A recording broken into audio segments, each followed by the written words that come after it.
What is going on, everyone? Tis Miyanovich, and I welcome you to the main dojo, the place where we process the raw struggles of men in an unprecedented paradigm. There is something inside of you that wants you to be more than what you are. But there also may be something inside of you that wants you to go down. And for some of us, that means going down for good.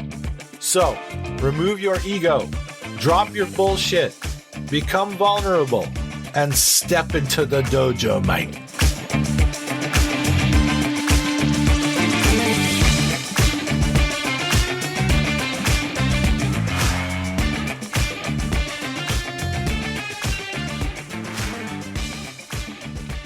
When we first started to stir things up and start the discussion, you said definitely bring up anger, but that's what you just talked about. You were talking about that whole thing, like how you deal with things is anger emotionally. Yeah. I mean, I think this is the register within which I tend to work, and some of it like just isn't in the situation, and others is sort of bigger picture. So, for example, we have blended family, and then we deal with issues across our different sets of kids. And kids can be the source of a lot of frustration and anger, and add on to it a freaking terrible political situation right now. And so now I feel like I'm in this sort of low, and this is separate from Sandy. Like that's why I said that's kind of more situational, but I have this underlying just general level of emotional fraughtness that I'm experiencing is just being angry. And I have actually been concretizing the idea of getting counseling just to figure out like, how do I address this anger that I feel? Because you start to realize it can become debilitating where, you respond to everybody in anger because you have just this level of emotional upset that, you can't separate. And then it starts to get in the way of relationships. So, this is something probably in the last 6 months I've really been feeling a lot. And so I haven't even really processed it, what exactly is going on. I want to figure out what's going on. I just know that generally feeling anger various different times of the day, every day of the week, every week of the month. And this is why the Mang Dojo is in existence now, because there's a dynamic here that I've been witnessing, and that is men in middle age and cascading problems or growing responsibilities that go beyond the single individual's capacity to deal with them, while the physiological, neurological, central nervous system, and hormonal capacities are going in the other direction, like the responsibilities going up or stress going up, while your capacitors and your insulation are going in the other direction. And so this can lead to very bad things. And it does. It leads to suicidal ideation. It leads to issues with dopamine and serotonin and oxytocin. It leads to being fucking angry all the time, feeling suffocated. In me, I have a number of things. It's leading to less intellectual. It's leading to degradation of the man. And so I'm all for you seeking that out and talking to somebody just to have somebody to talk to. I mean, this is good. We're talking here. It's a good start, but I think it's necessary because frankly, these kinds of things, if now we add in, like, let's add in the Trump variable and MAGA, which is a whole other discussion about responsibility and being an elder and what it could mean for us and what it could mean for society. It's a lot of pressure as an elder when you think that you have a bunch of elders in the Beltway in Washington, D.C. that should have been able to handle this, should be able to handle something so out to lunch and dangerous. But those elders aren't the ones. So who is it going to be? It starts to weigh on you as a Homo sapien. That's so fascinating because I do think there's got to be times in my life where I was dealing with more things and more stressful things. And so I really thought like it's got to be my capacity to deal with these things. So this idea of diminished capacity is something I never really thought of, but that's how I definitely experience it. Like, why is this thing making me so mad? I can't let it go. Like definitely had situations that have made me madder, and I got over it. And now it just seems like it's just festering. I would say there's so many new variables. One would be the social media reality. It's right there. It's right there. And I know you've been doing an amazing job at fucking staying away from it, which is survival at this point, I think. But I do think, what I talked with a couple of people about is maybe the lack of ability to have insulation and buffer is an evolutionary, anthropologic, epigenetic, important transition, because if you're in the elder position, there's not as much time to waste. We only have 10 more years perhaps of being viable and having power. So now's the time. And so when you see things that are to your mind inexcusable, you're less apt to be like, well, let's work this out. It's more like, I'm going to hammer this shit into submission and make it fucking work out. It more feels like that. Or I'm not going to tolerate this. I think it's partly legitimate, David. It's partly legitimate. It's because we're men and we're in this position. And if not us, who? That's my question is, if you see something as dangerous as Trump, it could be, look, in 10 years, it could be a leftist, authoritarian, toxic push also, right? But let's be clear. Trump is he's what we know he is. We should be pissed. We should be concerned. And maybe we shouldn't be able to get a break from it for a while. But the thing is, with the new system we have with the social media and whatever, and our Homo sapien psyche, it could fucking destroy us. It could destroy us. You, me, all of us, especially this year. So, another reason why the Mang Dojo is here. But I see, when you're saying this, I see a legitimate thing is happening with you. It's not just like, why can I not control this? Or this is fucked up. I don't think it is fucked up. I think you're just normal. A normal 55-year-old guy. I feel like, this is where I've tried to come to terms with anger is an appropriate emotion. Conflict is a normal thing to have. And it's always just how do I deal with it though? Because then when the anger starts to spill over, that's where I think that really has the capacity to become, more dysfunctional. And there's something else I'm angry about that I can't really talk about, but it's more of a personal relationship situation that it's sort of, I can't extricate myself from the situation, and being in the situation makes me mad. So that's why I'm, trying to figure out ways of, either releasing the anger so that the relationship can persist, or at least I don't ruin the relationship for other people. Or dealing with the anger in a more productive way. You're trapped. You feel trapped by this situation. Yeah. I can't stand that shit. I can't stand that feeling. Yeah. So this is, it's very, it's challenging. That's why I feel like, finding some tools to say when you're feeling this, do this. And, I literally have, spent my entire life just putting it aside, sweeping under, pushing down. And so, I'm zero understanding of how to deal with those, that kind of emotion. The great power and positive of having the lizard brain is it keeps us alive. It's so good at it. Want the evidence? I mean, look at us. Look at where we were. It's very good at it. In a nuanced world, in a modern world, even just the perception and the processing of the information from the primitive brain, it's so good. If you're on the savannah and you look over your shoulder and it's your wife asking about chicken. and she ends up with a spear in her leg.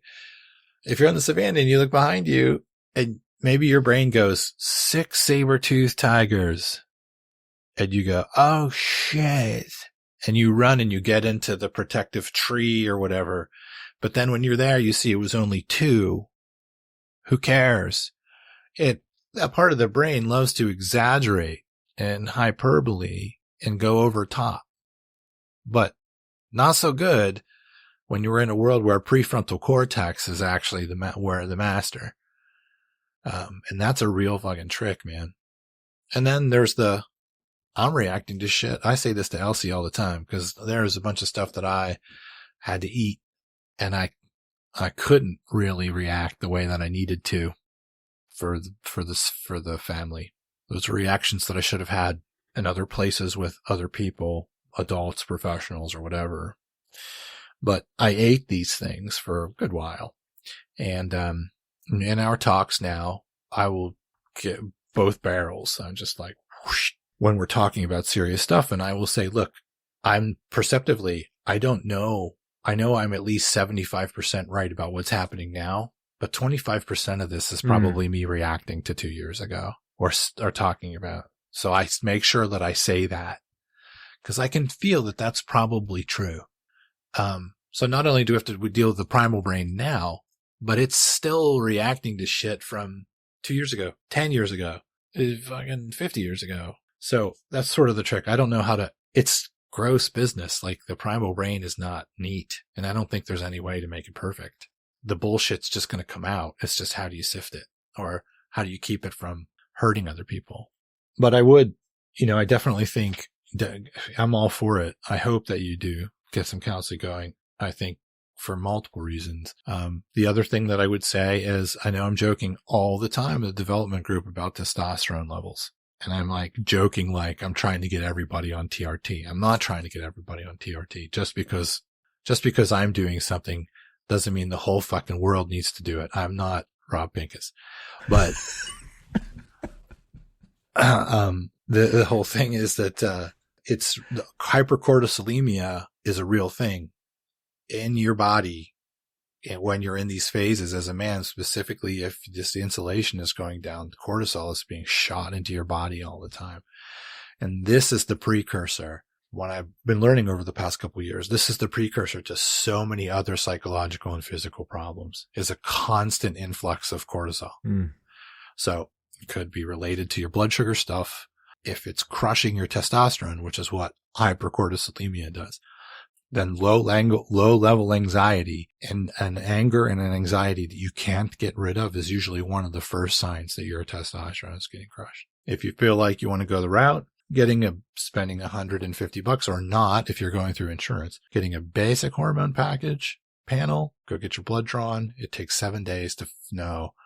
And if your scores come back and your testosterone's in the toilet, it's something you need to think about because you can't muscle over that. You can't get therapy over that. Like you'll just be angry. Right. So I'm bringing it to the table just in case. This is in a similar boat and I got my tests and when my dihydrotestosterone's in the toilet. Interesting. I never knew. I knew that cortisol is a fat magnet. So it is. Cortisol is no bueno. It is. It messes so many, if it never stops, it messes your health up. And think about women going through the changes. Well, people are having different like male menopause or andropause. It's not a joke. It's not bullshit. It's real. And it might just be part of the deal. So I'm putting it on the table just in case. How are you feeling for brain and talking and all that? I'm good. I'm not going to get any other work done today, but that's all right. I'm going to go take a nap. I'm glad to contribute to that. I want to contribute to it. You not working today. You have class tomorrow? Yeah, class tomorrow. And now I don't know whether it's going to it was supposed to be snowpocalypse. And then yesterday the snow forecast had diminished and so if we get 3 inches of snow, then I may be teaching from home tomorrow. Yeah, I saw, we have snow in the forecast for tonight. See, it's dropped again. It was at 90%, and then it went to 63%. Now it's 47% chance of snow down here tomorrow, and snowfall around an inch. So it's downgraded from 3 to 5 to 1 to 3, and now to 1. So maybe I will be teaching on campus tomorrow, which I much prefer. Teaching face-to-face is so much better. And do you ever get tired of, does the luster of Wake Forest campus is ever lost on you?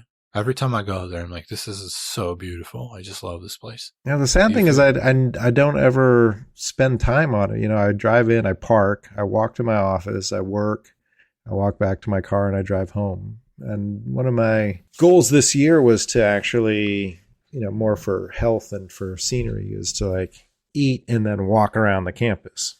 And hasn't happened yet because I eat at my desk and I work, and then the weather's also been kind of lousy. So, but I have to do that tiny habits thing. It's so gorgeous, man. I love it. And as I said before, it reminds me much of my high school. Yeah, because I went to very nice private school. Yeah, I think I told you. I think I had one of you know, a student from Pittsburgh who probably went to your old high school, since that's probably the feeder school for Wake Forest. Oh, that or Sewickley. Those are the two highfalutin bouge-tastic private schools. Yeah. For co-ed anyway, there's a couple. Oh, I don't know. There's 2 all-girls schools, Winchester, Thurston, and Ellis.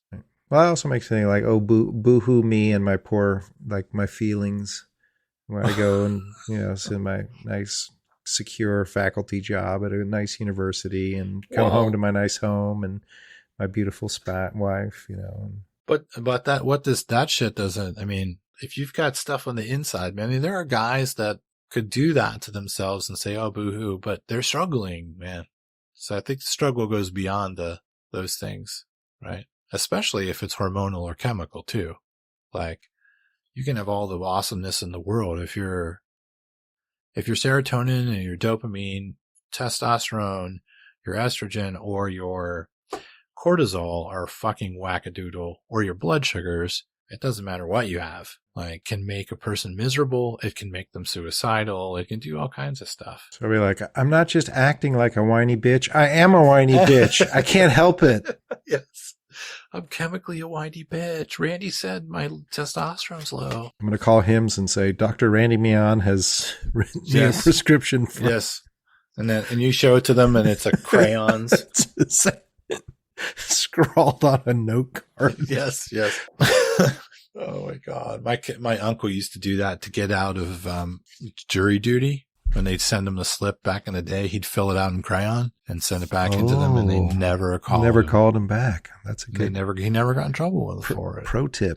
Do you think that even though you tried to not be your dad, do you think that your kids suffered from your emotional issues? Yeah, I think almost certainly. You know, I tried to be the best part of my dad and to overcome the deficits, but certainly, again, they had zero adults in their household modeling how to disagree, you know, how to talk through, you know, a conflict, you know, to express a normal range of emotions. You know, I think, you know, from my ex-wife's side, you know, it was sort of like these radical swings from like happiness to anger, you know, and for me, just the suppression. So, you know, so I don't observe them in their interpersonal relationships now enough to know, you know, how it might affect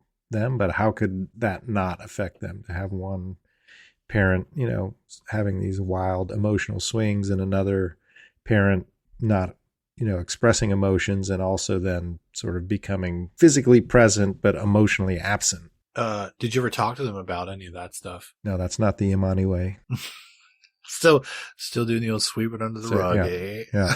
Do not talk about certain topics. Well, maybe I need to make a couple YouTube shorts out of this. Yeah, a couple segments, and we'll send them to your kids. And you can be like, we're talking about it. You do these 360 analyses where you put, you know, one person is at the center and then you get all these people around them to comment on that person. So you get to go talk to Sandy, go talk to my 3 kids, you talk to my ex-wife, you know, talk to my mom, and then the picture of me will like become clear. I definitely do not want to. That would probably pique your defensive,ness and your anger. You definitely don't want to do that. We want to make sure that you have a nice road here for some improvements, get some counseling. Is your daughter's married? She was married and divorced and now has a boyfriend-ish. And The your boys are, don't. yeah, they're Solo. never been married, non-married. Not a ton of relationships to observe, I guess, in that sense. But young people, have different relationships now than old people. So I don't even pretend to know what it's supposed to look like anymore. Yeah. Well, there's a lot of struggle with knowing how to bond that goes beyond David Yamane's parenting. The internet, social media, holy shit. Don't get me started. Yeah. Not great. We're struggling with it or working with it with our kids. It takes a lot. Their social dopamine is like almost non-existent. I mean, they have to really be gifted with it. May, my youngest, the youngest, loves people. So that's not hard for her. But my oldest suffers from it. We have to really prod her she really loves people and wants to have a social life, but she just doesn't have the go get for it. Yeah. So weird. I remember one time someone said like this folk wisdom that the first child takes after the father, and the second child takes after the mother, and the third child takes after the relationship between the two. And that would really like fits my three kids pretty well. And so, obviously probably just lucky that the folk wisdom happened to fit in that case, because I'm sure you sample 100 families and it wouldn't hold up. But I always thought, that Paul is, pretty self-directed, does what he wants, is, did well in school, and, is kind of living his life as he sees fit. And then, my daughter is super socially anxious. I think like my ex-wife was, her mom. And then, I think my youngest is a little bit insecure, and in the same way that our relationship was some pretty insecure. So it's just a weird pattern to see the different personalities, even though they share a lot of their DNA in common. What do you think would happen if you called a big timeout on the pattern and said, all right, better late than never. I want to sit down and talk with the three of you because I did a bunch of bullshit and it's affected things, and I want to start addressing it. Yeah. I want to still talk about it. What do you think? What do you think would happen? I'm like, just you're mentioning it, I'm having like an adverse physical reaction to the idea of, but the sad thing is like, yeah, I mean, intellectually I say, oh yeah, that would be a really good thing to do. And then my body's like, that's a terrible idea, buddy. Let's not get carried away here. I might be part American, but I'm not that American. This is a Japanese issue. We're going to keep it a Japanese issue. We're not going to hug it out. Do you think the kids would be like, what are you doing? This is dumb. I feel uncomfortable. I think they would have the same aversion to it. Yeah. It would, my oldest would definitely think is stupid and a waste of time. Yeah. My daughter might actually go for it. She was a social work major. She's very sort of empathetic, almost too much so. She couldn't do social work because it just tore her up. Yeah, she took it home too much. Yeah, and but she definitely counsels me and Sandy a lot in our relationship, and we have like our little text thread. So she would probably be open to it, and my youngest would probably be open to it also, and that he, I think, is a little more, I was self-aware among the two boys. He's more self-aware. Yeah. And I think because he was the youngest when, we divorced, that he probably got the brunt of the destructive parts of that disillusion. So I suspect he does harbor some anger about that. And he is the youngest still at home. He lives with his mom still. That would be quite if we're going to do this idea, if it ever happens, we should probably wait till the youngest is not there, because that would be 100 times worse, probably. Yeah. Yeah. I was just curious. I didn't know. No, I think, it's, like you said, if you think you got to break the cycle, that could break the cycle and allow them to develop better personal and familial relationships, also. Especially if they end up having kids. Like, You almost have a responsibility there to at least do something, say something, like get some kind of a new vibe happening, because those things are in the subconscious, right? Yeah. We pass these things on. Yeah. Yeah. Well, I know oftentimes, when the kids will come to California sometimes to visit, I'll tell my sister who, she'll just ask anybody anything. I'm like, find out what's going on with the kids. Like, ask them some questions and let me know what's going on. So, well, also you can't do it all in one generation. That's a lot of pressure on you. So that's true. You can't. Would be unfair probably to expect you to defeat centuries of Japanese culture inside of yourself. It's a big ask. It is. It's a big ask. Bearing the weight of empire. I'll ask one more. I might include this or I might not, because it'll be a Trump question, because I'm interested to hear what you think about it. So we covered responsibility in the face of danger. Responsibility in the face of danger. And I consider that, what's the responsibility for everybody? Man, woman, non-binary, all the peoples. But it's definitely a responsibility, I think, for men. When you see danger, big danger, you say something, you do something. A lot of people are not really reacting to the Trump administration's blitzkrieg of bullshit here with believing that it's really anything dangerous. I think he represents a lot of dangerous things, and I think you share some of those feelings. What level of danger? Like, you've been around for 55 years. How bad is this? And maybe you don't have the answers of what should we be doing, but do you think we should really be having an alarm right now?